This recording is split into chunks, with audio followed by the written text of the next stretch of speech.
पिछले एपिसोड 1 में हमने जाना कि भगवत गीता क्या है और भगवत गीता ही क्यों हमने लिया। अब चलते हैं आगे। अगर ध्यान दिया जाए तो महाभारत में सिर्फ 2 ही ऐसे पात्र हैं जो शुरू से लेकर अंत तक रहे। उसमें से एक थी माता गंगा और दूसरे थे पितामह भीष्म। महाभारत की कहानी उनके इर्द गिर्द ही शुरू हुई और समापन होने तक उन्हीं पात्र कैरेक्टर के आसपास रही। जैसे कि हमारा लक्ष्य है कि हम भगवत गीता को 2 दृष्टिकोण से देखेंगे, पहला स्थूल और दूसरा सूक्ष्म। पहले इस स्थूल दृष्टि से मटेरियलिस्टिक फॉर्म में देखते हैं कि जो घटना घट चुकी और हमारी हिस्ट्री में दर्ज है। तो कहानी शुरू होती है कुरुवंश के राजा शांतनु से, जिन्होंने गंगा जी को देखा और उन पर मोहित हो गए और विवाह का प्रस्ताव रख दिया। उनका विवाह भी हुआ और संतानें भी हुई, जिनमें से 8वीं संतान थे पितामह भीष्म। और जैसे कि हम सब जानते हैं कि आगे की 7 संतानों को गंगा जी ने पानी में बहा दिया था। अब ये जो 2 घटना घटी वो यूं ही नहीं घटी, उन दोनों घटनाओं के पीछे भी कारण है। पहली वाली घटना के पीछे का कारण राजा शांतनु का मोह है। कहते हैं कि राजा शांतनु जब स्वर्ग में थे तब वहाँ गंगा जी भी मौजूद थी और उनको गंगा जी के ऊपर मोह हो गया था। भले थोड़े ही क्षणों के लिए, पर मोह ने उन्हें घेर लिया था। कहानी ये कहती है कि इसलिए ब्रह्मा जी ने शांतनु को श्राप दिया और उन्हें धरती पे जन्म लेना पड़ा। अब आते हैं दूसरी घटना के कारण पर, जिसमें गंगा जी ने अपने ही 7 पुत्रों को बहा दिया और 8वें थे पितामह भीष्म, जिनको उनके पिता ने रोक लिया। अब इसके पीछे का कारण जानते हैं कि आखिर गंगा ने अपने ही पुत्रों को क्यों बहा दिया। गंगा जी के जो 8 पुत्र थे वो थे 8 वसु, जिनको कामधेनु गाय चुराने के अपराध में धरती पे जन्म लेने का श्राप मिला था और जीवन भर के दुख भोगने का श्राप मिला था। फिर उन 8 वसुओं ने गुरु जी की क्षमा मांगी और श्राप से मुक्ति का उपाय पूछा। ऋषि ने कहा, श्राप से तो मुक्त नहीं हो सकते, पर हाँ इतना ज़रूर हो सकता है कि जन्म लेते ही तुरंत आप लोगों को मुक्ति मिल जाएगी, पर जिसने ये पूरी योजना बनाई है, ये रचना घड़ी है, उसे धरती पर लंबे समय तक रहना पड़ेगा और जीवन के सभी सुख दुखों को भोगना पड़ेगा। इसीलिए सभी वसु मुक्तिदायिनी गंगा के पास मुक्ति पाने हेतु उनसे प्रार्थना करने आए। इन्हीं 2 कारणों की वजह से ये घटना धरती पर घटी। पहली राजा शांतनु और गंगा जी का विवाह, और दूसरी घटना 8 वसुओं का गंगा जी के पुत्र के रूप में जन्म लेना, जिनमें से 7 वसुओं की श्राप से तुरंत मुक्ति और 8वें वसु पितामह भीष्म की जीवन यात्रा। ये सब जो हमने जाना वो स्थूल दृष्टि से है, मटेरियलिस्टिक वर्ल्ड में, जो हमारी हिस्ट्री में, हमारे स्क्रिप्चर्स में दर्ज है। अब देखते हैं इस कहानी को सूक्ष्म दृष्टि से। सूक्ष्म दृष्टि मतलब एक ऐसी समझ, एक ऐसा विजन जो घटना के पीछे के विचार और भाव को गहराई से देख सकती है। एक ऐसा डीप विचार और भाव जो मन की गहराई तक जाता है, ब्रेन में उसकी प्रोसेसिंग होती है बहुत ही सचोट तरीके से, और सूक्ष्म से स्थूल जगत में यानी मटेरियलिस्टिक वर्ल्ड में उसका मैनिफेस्टेशन होता है। इसे सिंपल भाषा में समझे या देखे तो कोई भी रोग या बीमारी सबसे पहले मन में उत्पन्न होती है विचार और भाव की वजह से, बाद में उसका रिफ्लेक्शन रोग या बीमारी के रूप में बॉडी में आता है। ये बहुत ही सिंपल एग्जाम्पल है। अपनी इस सूक्ष्म दृष्टि का उपयोग हम आम जिंदगी में भी करते हैं, बस हम उसके प्रति सजग नहीं हैं। घटनाएं कभी संयोग से नहीं होती, वो पहले सूक्ष्म जगत में जन्म लेती है। स्थूल जगत में घटती हुई घटनाएं सिर्फ उस सूक्ष्म जगत की अभिव्यक्ति होती है। अब सटल विजन से इस घटना को देखने से पहले हम कुछ नाम या शब्द के मीनिंग समझते हैं। सबसे पहले जानते हैं कुरु का मतलब। कुरु मतलब करोति, टू डू, कुछ करना यानी कर्म, कुछ एक्शन। अब दूसरे नंबर पे देखते हैं शांतनु का मतलब। ये शांतनु शब्द दो शब्दों का जोड़ है, संधि है। पहला है शांति और दूसरा है तनु। शांति मतलब सुकून और तनु का मतलब शरीर। ऐसा स्वास्थ्यवर्धक शरीर जो शांति या कल्याण प्रदान करता है। अब देखते हैं ये 8 वसु क्या है, कौन है। नॉर्मली बाहर की दुनिया से जो भी इंफॉर्मेशन हमारे ब्रेन में आ रही है वो हमारी 5 इंद्रियों के माध्यम से आ रही है। इंफॉर्मेशन ब्रेन में आने पर उसकी प्रक्रिया पर 8 वस्तुओं का कोई प्रभाव नहीं होता, पर जब इंद्रियों से संकेत मस्तिष्क के बोध केंद्र तक पहुंचते हैं, मतलब किसी भी इंफॉर्मेशन पर रिस्पॉन्ड करना हो, तो ये 8 वस्तुओं की शक्तियां हैं, वो विचार निर्माण का प्रक्रिया अपने हाथ में ले लेती है। और हमारी संस्कृति विचार निर्माण की अवस्था को बहुत महत्व देती है। हमारी संस्कृति में बहुत सारी जगहों पे लिखा है, कर्म करने से पहले सोचो और सोचने से पहले भी सोचो। ये सोच नेचुरली है, कई बार हमें खुद पता नहीं होता है कि ऐसे विचार, ऐसे भाव हमारे मन में क्यों उठ रहे हैं, पर ये नेचर की, प्रकृति की व्यवस्था है। इसी प्राकृतिक व्यवस्था में, नेचुरल प्रोसेस में ये 8 वसु सहायक है। जो प्रकृति के 5 तत्व पृथ्वी, जल, अग्नि, वायु, आकाश, ये 5 तत्व और छठा सूर्य, 7वां चंद्र और 8वें नक्षत्र, इन सभी प्रकृति की कार्यप्रणाली का प्रतिनिधित्व करते हैं। उसकी व्यवस्था और सुव्यवस्था को देखते हैं। अब सवाल ये आएगा कि 5 तत्व तो अपने गुण धर्म के हिसाब से कार्य करते हैं, तो ये 8 वसु उनका प्रतिनिधित्व या फिर उसका मैनेजमेंट कैसे करते हैं। तो इसे एकदम सिंपल एग्जाम्पल से समझते हैं। जैसे अग्नि का काम है जलाना, और हम अपनी डेली लाइफ में इस अग्नि का यूज भी करते हैं खाना पकाने के लिए, पर उस खाने को धीमी आंच में पकाना है या फुल फ्लेम करके पकाना है, कितनी देर तक पकाना है, ये सारा मैनेजमेंट हमें देखना पड़ता है। इसी तरह से ये 5 तत्व अपने गुणधर्म के हिसाब से अपना कार्य करते हैं और उसका मैनेजमेंट और प्रतिनिधित्व करते हैं ये 8 वसु। तो जब हमारी 5 इंद्रियां कोई भी इंफॉर्मेशन बाहर से जब हमारे ब्रेन में लाती है, तो ये शक्तियां, 8 शक्तियां हमारे अंदर विचार निर्माण प्रक्रिया को अपने हाथ में ले लेती है, जिसमें किसी भी विचार को धारण करना, उसे आकार देना, उसे पहचानने योग्य बनाना, याद करने की क्षमता, प्रत्येक विचार से जुड़ी भावना या उसका स्रोत या कारण, विचार पर ध्यान केंद्रित करने की क्षमता, हमारे आदर्श एथिक्स के साथ इसकी तुलना, ये सब काम इनकी टेरिटरी में आता है। अब समझते हैं गंगा जी के बारे में। गंगा को अगर स्थूल दृष्टि से नदी के परिप्रेक्ष्य में देखा जाए तो वो जीवनदायिनी भी है और मुक्तिदायिनी भी है, और सूक्ष्म दृष्टि से देखे तो गंगा एक पवित्र धारा है, एक प्योर एनर्जी फील्ड, जिसमें जीवन और मुक्ति दोनों एक साथ पनपते हैं, आकार लेते हैं। शिव जी के माथे पर, उनकी जटाओं में भी गंगा का समाना यही संकेत है कि गंगा एक प्योर एनर्जी का फ्लो है, शक्ति की पवित्र धारा।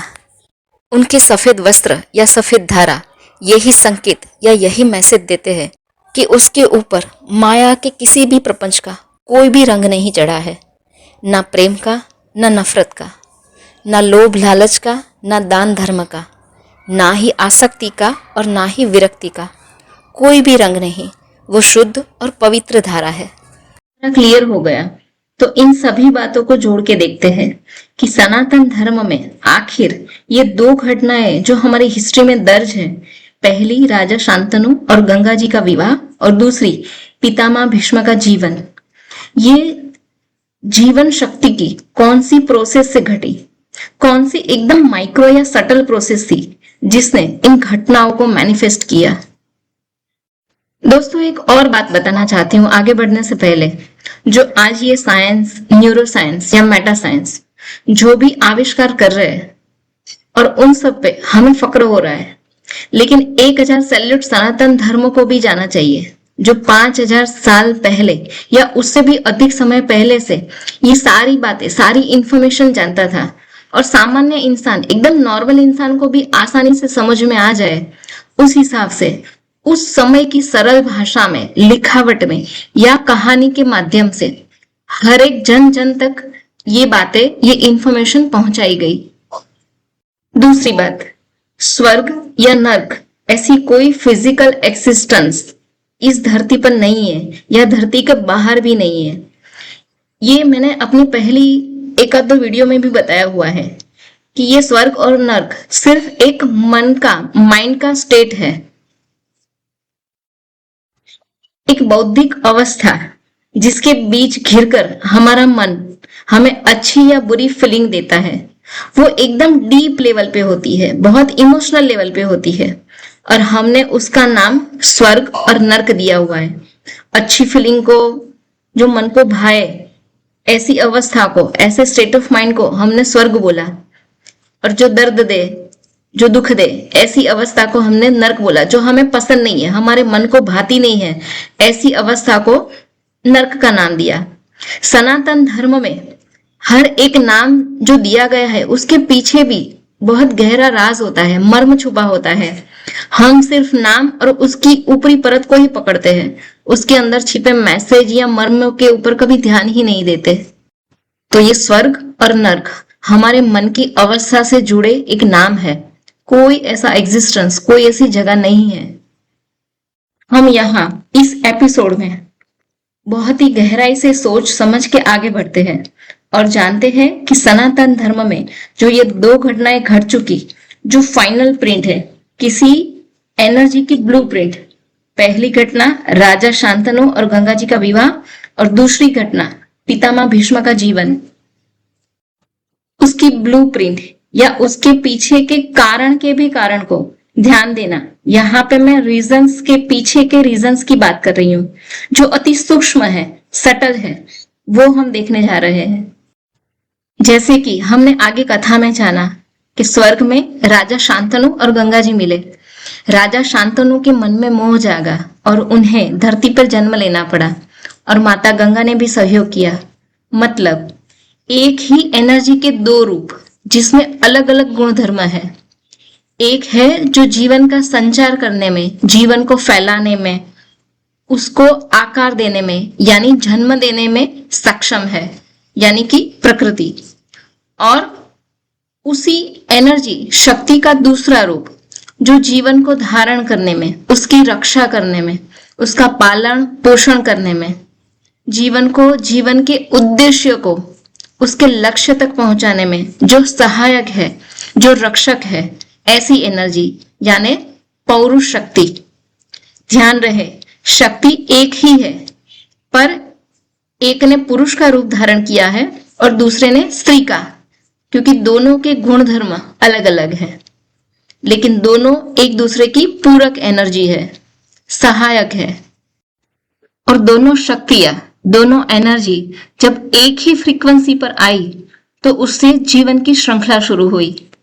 अब ये सब कुछ हम स्टोरी के साथ साथ उसके पीछे जो सटल एनर्जी है उसको साथ लेकर हम देख रहे हैं।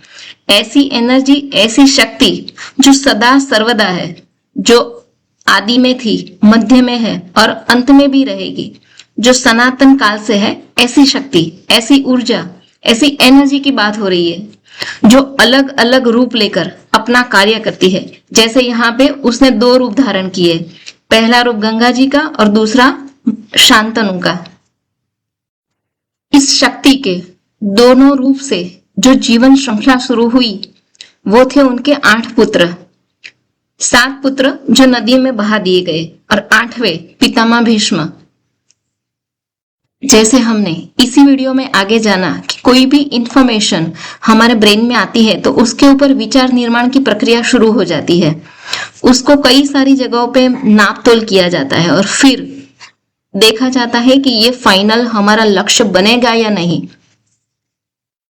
इस विचार को हमारे जीवन में लक्ष्य के रूप में स्थान मिलेगा या नहीं, ये जब डिसाइड हो जाता है तो फिर बाकी की एनर्जियों की कोई जरूरत नहीं होती। फिर एक ही एनर्जी काम की होती है जो इस विचार को सस्टेन कर पाए। तो हम खुद बाकी सारी प्रोसेस को तिलांजलि दे देंगे, उसे बहा देंगे, और जो सस्टेनेबल एनर्जी है, जो हमारे थॉट को या हमारे लक्ष्य को, हमारी सोच को सस्टेन कर पाए, उसी को हम रखेंगे और उसको साथ लेके हम आगे बढ़ेंगे। सस्टेनेबल एनर्जी जो हमारी इस कथा में दूसरी घटना है, यानी पितामह भीष्म का जीवन। उनका असली नाम देवव्रत है।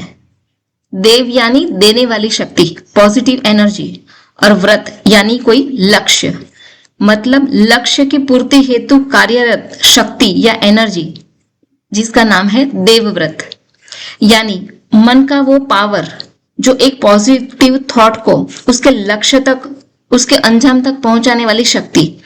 जैसे कि हम सब जानते हैं कि पितामह भीष्म ने उनके राज्य और राज्य की राजगद्दी की रक्षा हेतु अपना पूरा जीवन न्यौछावर कर दिया। उनको खुद राजा बनने की कोई अभिलाषा नहीं थी, पर राज्य और राज्य की रक्षा के लिए पूरा जीवन उन्होंने खपा दिया। मतलब 8 वसु में से एक, जो हर काम को उसके लक्ष्य तक पहुंचा जाते हैं। या फिर और सूक्ष्म दृष्टि से देखे, सटल तरीके से देखे, तो ब्रेन की एक ऐसी सिस्टम, जब तक हमारा कार्य पूरा ना हो तब तक वो बार बार हमें उस कार्य की याद दिलाती है, और उस कार्य या लक्ष्य का पूरा होने पर ब्रेन की वो प्रोसेस अपने आप शांत हो जाती है। ये है उस ब्रेन में चल रही थॉट प्रोसेसिंग की इच्छा मृत्यु। पितामह भीष्म की तरह, मतलब मेरे मन का ऐसा दृढ़ संकल्प जो कितनी भी मुसीबत हो पर अपने संकल्प पर अड़ा रहे जब तक कि मेरा कार्य पूर्ण ना हो जाए। हाँ, ये भी सच है कि आजकल के डिस्ट्रैक्शन भरे समय में मन की ये शक्ति पता नहीं किस हाल में हो। पर ये है सारी सूक्ष्म यानी सटल बातें, सटल विजन, जो घटना के पीछे जो एनर्जी, जो शक्ति, जो प्रक्रिया है उसे देख रही है। हमारे जीवन में भी जो भी बातें घट रही है उसके पीछे भी बहुत ही बारीक ब्रेन की प्रोसेस है। हमसे ऊपर की शक्ति का कोई प्रयोजन, हमारे हायर सेल्फ की ब्लूप्रिंट, हमारे मन की गहराई में पड़े हुए संस्कार, कुछ अनुभव, ये सब मिलकर हमारे जीवन में घटनाओं को अंजाम देते हैं। हमें बस ध्यान ये रखना है कि हम अपना लक्ष्य पॉजिटिव और अच्छा चुने, जो हमारे परिवार और बाकी के जीव के कल्याण के लिए हो। तो यहाँ हमारे इस एपिसोड की समरी में गंगा जी, मतलब सदियों से जो जीवन का प्रवाह चल रहा है उसका प्रतीक है। राजा शांतनु, मतलब स्वस्थ उत्तम शरीर जो पृथ्वी के वंशजों का प्रतीक है। और पितामह भीष्म यानी देवव्रत, जीवन को सार्थक और उत्तम बनाने और बनाए रखने का लक्ष्य का प्रतीक है। ब्रेन की ऐसी प्रोसेसिंग जो जब तक कार्य पूर्ण ना हो तब तक बार बार प्रयत्नशील हो। ऐसी दृढ़ संकल्प से भरी शक्ति यानी पितामह भीष्म। घटनाएं कभी संयोग से नहीं होती, वो पहले सूक्ष्म जगत में जन्म लेती है। स्थूल जगत में घटती हुई घटनाएं सिर्फ उस सूक्ष्म जगत की अभिव्यक्ति होती है।